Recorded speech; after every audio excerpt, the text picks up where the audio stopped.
अस्सलाम वालेकुम dear students, मैं हूं आपकी टीचर डॉक्टर अनम और आज हम पढ़ेंगे बैक्टीरियल ग्रोथ कर्व के बारे में।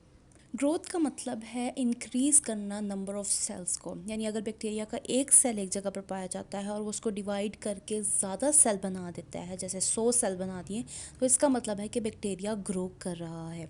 अब बैक्टीरियल की ग्रोथ की 4 अहम फेजेस आ जाती हैं, या बैक्टीरियल ग्रोथ कर्व जो है उसकी 4 फेजेस हैं। सबसे पहली फ़ेज़ हमारे पास आ जाती है लैग फ़ेज़। लैग फ़ेज़ वो फ़ेज़ होती है जिसके अंदर बैक्टीरिया का सेल का नंबर बढ़ता नहीं है।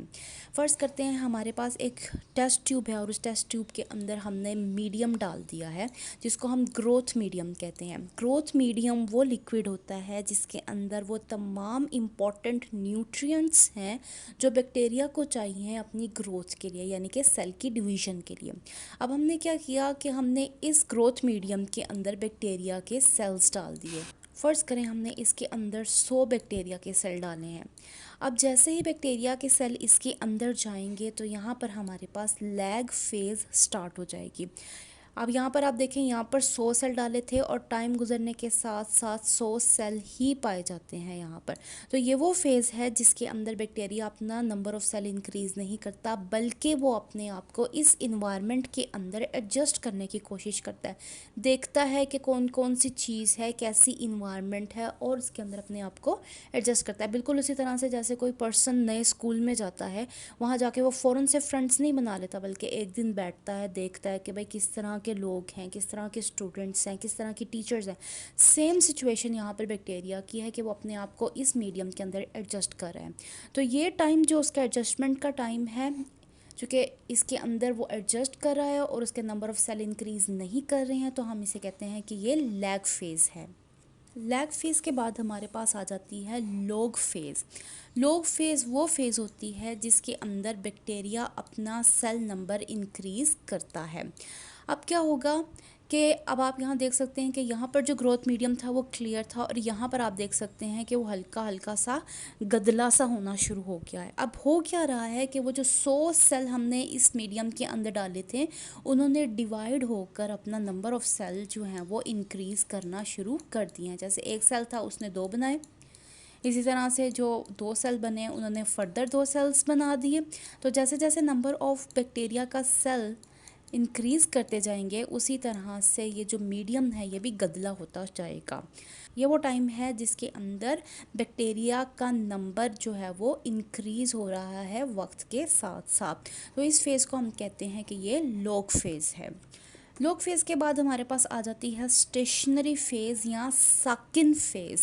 ये वो फेज़ आ जाती है जिसके अंदर बैक्टीरिया की सेल डिवीज़न और उसकी डेथ रेट या उसके मरने का जो रेट है वो बराबर हो जाता है। फ़र्ज़ करते हैं कि यहाँ पर तो जितने नंबर ऑफ़ सेल थे वो बन गए, वो एग्जिस्ट कर रहे हैं। अब फर्दर अगर 50 सेल बनते हैं तो 50 सेल ही जो हैं वो मर भी जाते हैं। तो इस तरह से एक सीधी लाइन हमारे पास आ जाती है जिसके अंदर नए बनने वाले सेल का नंबर और मरने वाले सेल का नंबर बराबर हो जाता है।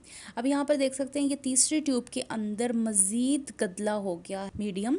अब ये इसकी क्या वजह है? क्योंकि इसके अंदर बैक्टीरिया के सेल का नंबर बहुत ज़्यादा हो गया। अब ये इतना ज़्यादा है कि ये स्टेशनरी फेज़ के अंदर चला गया है।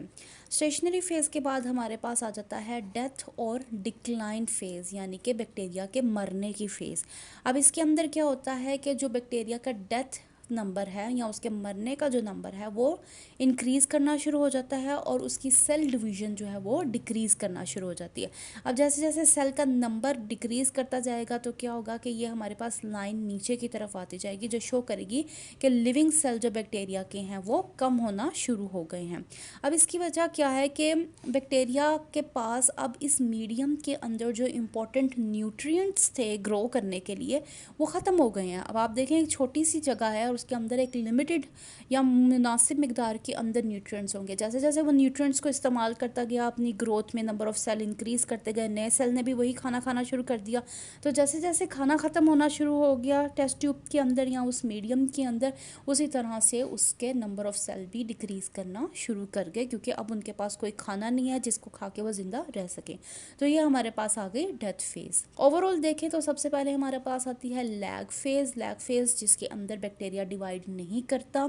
उसके बाद आती है लॉग फेज, जिसके अंदर बैक्टीरिया बहुत ज़्यादा डिवाइड करता है या एक्टिवली डिवाइड करता है।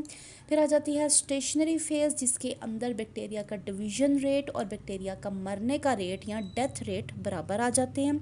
उसके बाद आ जाती है लास्ट फेज़, जिसे हम कहते हैं डेथ और डिक्लाइन फेज़। ये वो फेज़ है जिसके अंदर बैक्टीरिया के लिविंग सेल कम हो जाते हैं, लेकिन बैक्टीरिया के डेथ सेल या बैक्टीरिया का मरने का जो रेट है वो ज़्यादा हो जाता है।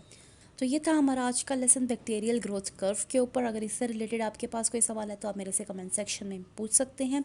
अगर आपको ये वीडियो अच्छी लगी हो तो मेरे चैनल को सब्सक्राइब करें। मैं आपको मिलती हूँ अगली वीडियो में।